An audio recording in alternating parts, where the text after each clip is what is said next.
Olá, tudo bem com vocês? Sejam bem-vindos ao nosso podcast Direitos e Espiritualidade, um programa onde dois caminhos se encontram na busca pelo equilíbrio e pela verdade. Reflexão, conhecimento e sabedoria em um só lugar. Eu espero que vocês gostem do nosso episódio de hoje. Hoje é o nosso segundo episódio, né? No primeiro a gente se apresentou, falou um pouquinho sobre o programa e ele está evoluindo. Então hoje a gente tem uma convidada muito especial, mas antes de apresentá-la, eu gostaria que vocês entrassem nos nossos Instagrams, né? O meu e da minha sócia, Luciane. O meu é @daniele.vicentini. O meu, @Luciane Cantor Khaled. E porque lá a gente coloca os episódios, eles serão gravados, né? Quando eles forem ao vivo, a gente também comunica para vocês, mas por enquanto eles estão sendo gravados e reproduzidos. Então ali a gente vai colocar o link para vocês poderem acessar a qualquer momento. Então, no episódio de hoje, a gente vai conversar um pouquinho com a doutora Renata Palkowski. A Renata, ela é juíza do trabalho e a gente sabe que ela aplica, né? Aplica no dia a dia dela e também no trabalho a questão da espiritualidade. A gente vai conversar, vai ser um bate-papo bem leve, hoje a gente vai conversar um pouco sobre isso.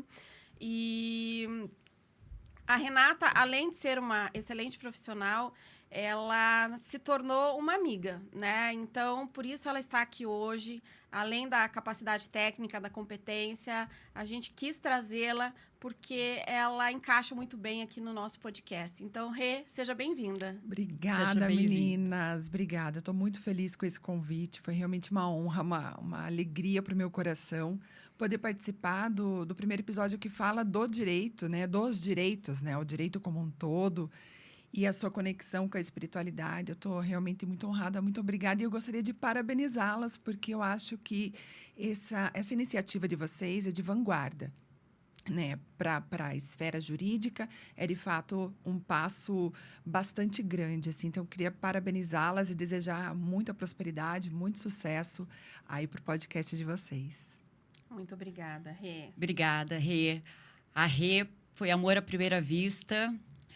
Ela é uma querida, um amor. Ela é uma surpresa todas as vezes que a gente se encontra com ela.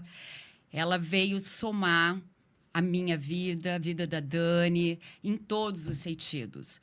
Esse convite do coração, de trazer realmente esse ser humano maravilhoso e ainda uma profissional que traz toda esse nosso projeto para o seu dia a dia, foi algo assim de um grande presente. Então, eu quero muito te agradecer, porque obrigada. As coisas foram lançadas para o universo, como sempre dizem, e ele está nos trazendo grandes presentes. E você é um dos grandes presentes na nossa vida, no nosso projeto. Obrigada, amiga. Obrigada. É recíproca verdadeira, né? Então, para começar esse bate-papo, eu gostaria só de dizer que eu fiquei, assim, admiradíssima quando a Rê nos trouxe um livro em que ela, juntamente com alguns autores, trouxe uma parte escrita por ela em que bate tanto com esse projeto. De uma forma em que muitos nos perguntam, como assim? Ai, que lindo, né? Direitos e espiritualidade, que lindo, que lindo. Mas como é que é a prática? Como é que é no dia a dia isso? Como é que vocês vão fazer o concreto disso? E aí vem Rê, nos traz um livro que fala da abordagem sistêmica no direito, ou seja, um novo jeito de pensar e atuar na solução dos conflitos. E ela escreve a parte dela. Apontamentos iniciais acerca da relevância dos saberes transdisciplinares para a humanização da justiça do trabalho. E aqui ela traz todo o sistema do direito, de uma forma como ele é, e traz essa questão que eu falei de humanidade, mas ela já nos deu uma resposta muito mais profunda. E aí, começando a pergunta, a entrevista, eu quero, para depois entrarmos e abordarmos melhor, o que é espiritualidade para você? Para Renata, para Juísa? Que interessante, amiga. Obrigada. Primeiro, obrigada por falar desse livro. Esse livro é realmente muito interessante. Tem vários artigos fantásticos e de muita sensibilidade, sem perder a técnica jurídica. Então, é muito interessante. Esse e outros, né? Mas esse realmente tem bastante carinho, né? Bom, vou falar da minha perspectiva, então. O que seria espiritualidade para mim? Em primeiro lugar, eu entendo que a espiritualidade ela não está vinculada a algum olhar religioso. Eu entendo que as religiões elas são recortes ou lentes daquilo que seria uma espiritualidade. Eu acho que a espiritualidade ela é muito mais ampla. E as religiões são recortes, e esses recortes trazem crenças e trazem confiança, um quentinho no coração, uma resposta de acordo com a pessoa que o segue e se faz sentido para aquela pessoa. Então, a religião está muito mais voltada a algo que faz mais sentido para a sua vida, tanto que tem pessoas que trocam de religião ao longo da vida, mas isso não define exatamente a espiritualidade. Né? Eu acho que a espiritualidade ela está mais relacionada a algo que faz parte da essência do ser humano.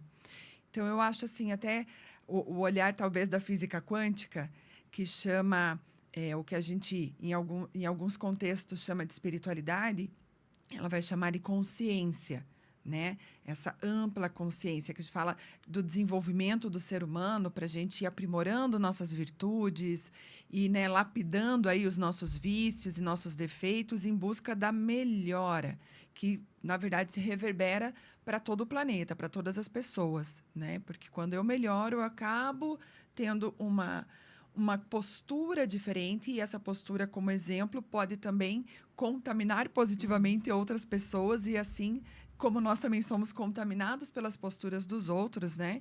E vamos seguindo. Então, espiritualidade, para mim, estaria relacionada a essa questão mais ampla. O homem não é só mente e corpo, nós somos mente, corpo, emoções e o espírito que conecta tudo isso.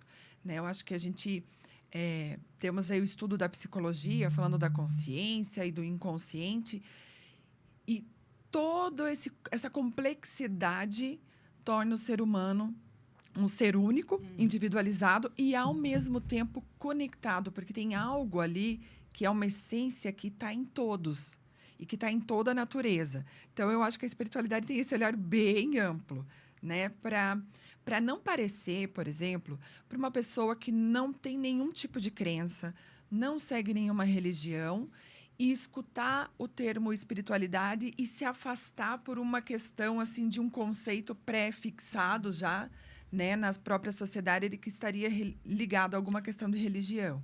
Então, eu acho que não.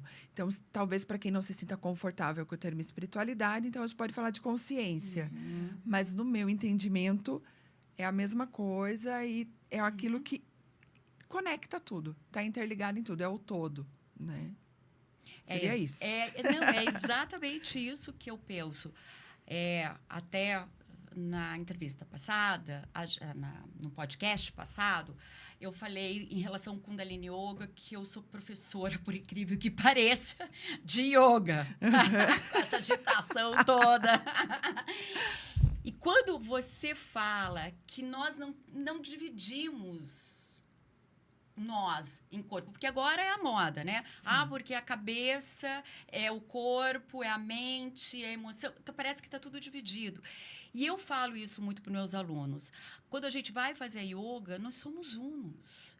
Então, quando você mexe um dedo, você está mexendo várias partes do seu corpo. Você está mexendo o seu cérebro, você está mexendo com campo magnético. Com certeza. Então, tira essa parte do misticismo das coisas. Isso, né? Exato. E o maior objetivo, e o que você está nos trazendo, é exatamente isso. Tirar esse misticismo, né? Aquela coisa assim a espiritualidade é mística, ou é ritualística, ou...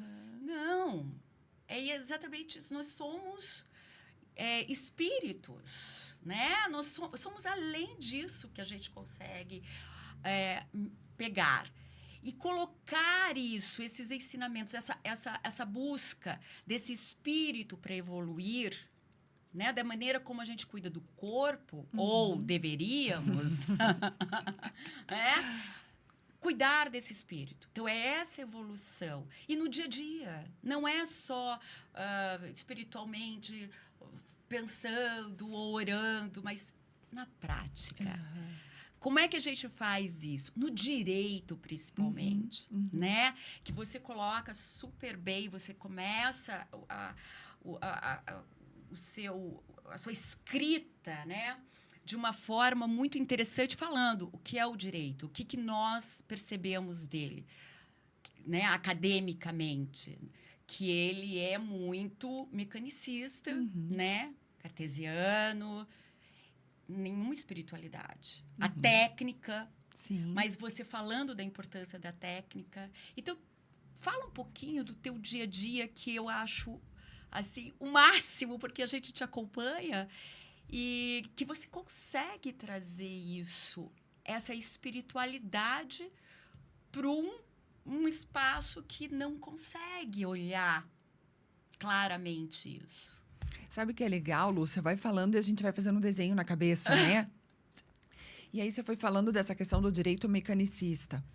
Eu acho que o nosso direito ocidental e o nosso direito tradicional, falando aqui do nosso país, ele é extremamente linear e mecanicista e cartesiano, e tá tudo bem, porque foi, né, como funcionava a técnica para a explicação. Eu acho que o direito, se a gente olhar lá na essência dele, ele já esteve muito mais conectado com esse olhar do todo, com a observação da humanidade, dos direitos da individualidade. Da individualidade, não sei se eu posso colocar assim, eu acho que depois de um certo momento histórico, isso passou a ser olhado como individualidade, mas eu acho que o direito ele estava mais ligado a uma espiritualidade, tanto que no início, né, se você for estudar lá a questão da advocacia, ela começou com monges e com padres, né?